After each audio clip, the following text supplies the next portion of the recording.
Welcome back to Rishikutti YouTube channel. எப்படி இருக்கீங்க மக்களே? இன்றைக்கி நம்ம என்ன விளாக் பார்க்க போகிறோம்னா, நாங்கள் ஒரு கல்யாணத்துக்கு போகணும். அந்த விளாக் தான் இன்றைக்கி நம்ம பார்க்க போகிறோம். அதுக்காக தான் பூ கட்டிகிட்ருக்கா ரிஷிக்குட்டி, எனக்காக தான் கோத்துட்ருக்கா. நாங்கள் கிளம்பி வந்துட்டோம். நானும் அபியும் தான் கல்யாணத்துக்கு வந்தோம். செம்ம கூட்டங்க. இது ஒரு கட்சி கல்யாணம், அதனால் செம்ம வண்டிங்க, பயங்கர டிராஃபிக்கு. திட்ட ஒரு மண்டபத்திலேருந்து ஒரு 3 கிலோமீட்டருக்கு ஃபுல்லாகவே டிராஃபிக் தான். 1 hour later. ஒரு வழியாக மண்டபத்துக்கு வந்துட்டோம். வண்டியை நான் ஆல்ரெடி 1 கிலோமீட்டர் முன்னாடியே வண்டியை நிறுத்திட்டு நடந்து தான் வந்தேன். இங்கேருந்து மண்டபத்துலேருந்து ஒரு 1/2 கிலோமீட்டர் நடந்து போகணும். அப்படி இப்படி பார்த்துட்டா ஒரு 1.5 கிலோமீட்டர் நான் நடந்து தான் வந்திருக்கேன். ஆமாம், ஏன்னா அவ்வளோ கூட்டங்க. திட்ட இது ஒரு 8:30 மணிக்கு போல் நான் எடுத்த வீடியோ. 8:30 மணிக்கு அவ்வளோ கூட்டம். இதில் சீஃப் கெஸ்ட் யாருன்னு நான் உங்களுக்கு அப்புறமா சொல்கிறேன். இது ஒரு எங்கள் ஊரில் நடந்த தலைவர், எங்களோட ஊராட்சி மன்ற தலைவருடைய பொண்ணுடைய கல்யாணம் இது. அதுக்காக தான் நாங்கள் இப்போ போயிட்டுருக்கோம். பயங்கர கிராண்டாக சூப்பராக நடந்ததுங்க இந்த கல்யாணம். பயங்கர கிராண்டாக நடந்துச்சு. இவ்வளோ பேர் வருவாங்கன்னு சொல்லிட்டு நம்ம ஒரு ப்ரிப்பேர் ஆகும்ல, அந்த மாதிரி இந்த வெட்டிங்கில் ப்ரிப்பேர் ஆக முடியல. ஏன்னா எவ்வளோ பேர் வருவாங்கன்னு யாருக்குமே தெரியாது. அவ்வளோ கூட்டம். திட்ட ஒரு எனக்கு தெரிஞ்சு ஒரு 9:30க்குமே இவ்வளோ கூட்டம் தான் இருந்தது. Welcome to great Kirikalan magic show. அப்புறம் மேஜிக் ஷோ, அதுக்கப்புறம் சர்க்கஸ் பண்ணுறவங்க, அப்புறம் பொம்மை, பெரிய பெரிய டெடி பேர், அதெல்லாம் அதை வச்சு ஷோ பண்ணுறவங்க. யக்ஷுஷ்மி, அந்த குரங்கு பொம்மை என்ன விலை? கண்ணாடி சார், அது நம்ம மூஜியா அப்படி இருக்கு. டான்ஸ் ஷோ, அதுக்கப்புறம் மேஜிக் ஷோ, ஆர்கெஸ்ட்ரா எல்லாமே இருந்ததுங்க.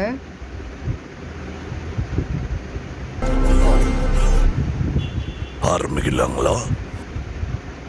இந்த கல்யாணத்துக்கான சீஃப் கெஸ்ட் யாருன்னு நீங்கள் கண்டுபிடிச்சிருப்பீங்க. ஆமாங்க, நம்ம தமிழ்நாட்டோட முன்னாள் முதலமைச்சர் எடப்பாடி பழனிசாமி ஐயா தான் இந்த கல்யாணத்தை நடத்தி கொடுத்துருந்தாங்க.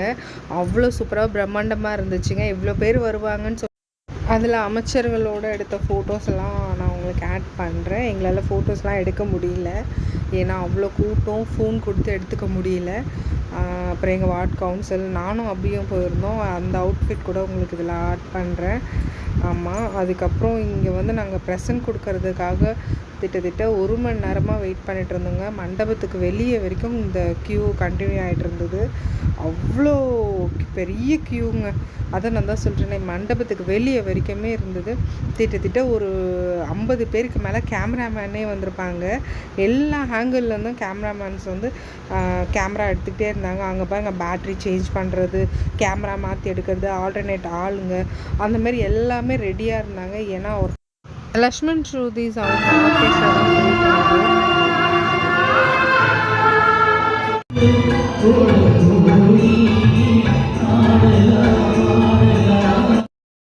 தான் போயிட்டு இருந்தது. அவங்க எல்லாம் நிறைய எம்ஜிஆர் பாட்டெல்லாம் நிறைய பாடிட்டே இருந்தாங்க. அப்படியே ஒரு 1 ஹவர் அந்த க்யூவில் எப்படியோ நின்று இருந்து கொஞ்சம் முன்னாடி வந்தபோது, அப்புறம் பொண்ணுக்கு ஒரு 10 நிமிஷங்க நான் போய் கொடுக்குற அந்த டைம் தான் இருந்தது. அதுக்குள்ளே அமைச்சர் வந்துட்டார், முன்னாள் அமைச்சர் அவர் வந்திருந்தார். அதனால் அங்கே இன்னும் ஒரு 1/4 ஹவர் போல் நிற்கிறதா ஆயிடுச்சு. அவர் போனதுக்கு அப்புறம் தான் நாங்கள் கிட்ட போனோம். கிராண்டாக இருந்ததுங்க, நிஜமாக சொல்லணும்னா அவ்வளோ சூப்பராக இருந்தது. பேக்ரவுண்ட் ஸ்டேஜ் டெக்கரேஷன், பொண்ணோட ட்ரெஸ் கூட பாருங்கள், அவுட்ஃபிட் எவ்வளோ சூப்பராக இருக்குதுன்னு சொல்லிட்டு எனக்கு ரொம்ப பிடிச்சிருந்ததுங்க. அப்புறம் நிறைய அமைச்சர்லாம் வந்திருந்தாங்க. அதான் கிட்ட போகிறோமா அந்த டைமில் அமைச்சர் வந்துடுறாங்க. அப்புறம் அவங்க முடிஞ்சு போன பிறகு தான் நாங்கள் போகிறதா இருந்தது. அவ்வளோ கூட்டம், ஆனால் நல்லா இருந்தது, என்டர்டெயின்மெண்ட்டாக இருந்தது. அப்படியே முடிச்சுட்டு டின்னர் சைட் போயாயிடுச்சு. நான் வந்தது அந்த காதர் பாயோட மட்டன் பிரியாணி சாப்பிடதான். அப்படியே மட்டன் பிரியாணி போட்டிருந்தாங்க, 65 ஃபிஷ் ஃப்ரை, அப்புறம் ரைத்தாலாம் காலி ஆயிடுச்சுங்க. ஏன்னா நம்ம வந்த வேலை என்னடா பிரியாணி சாப்பிட்ணும் அப்படின்னு சொல்லிட்டு உட்காந்து ஒரு கட்டு கட்டினவங்க பிரியாணியில். சூப்பராக இருந்தது. எக்ஸ்ட்ரா ரைஸ் கூடவே பீஸோடவே வந்தது. அப்படியே ஒரு வழியாக பிரியாணியெல்லாம் சாப்பிட்டுட்டு ஐஸ்கிரீம் போய் சாப்பிட்லாம், அப்புறம் ஃப்ரூட் சாலட்லாம் இருந்தது, அதெல்லாம் போய் சாப்பிட்லான்னு பார்த்தா எல்லா வெரைட்டிஸ்லேயுமே ஐஸ்கிரீம் இருந்ததுங்க. அப்படியே அங்கே ஒரு பிடிச்சாச்சு. அப்படியே எல்லாருக்கும் டாட்டா பை பை சொல்லிவிட்டு அங்கேருந்து நாங்கள் கிளம்பிட்டோம். ஏன்னா 1.5 கிலோமீட்டர் மறுபடியும் இந்த வீடியோ பார்க்குற நீங்களும் இந்த கல்யாணத்துக்கு வந்திருந்தீங்கன்னா கமெண்ட் பண்ணுங்கள், லைக் பண்ணுங்கள், ஷேர் பண்ணுங்கள். தேங்க்யூ.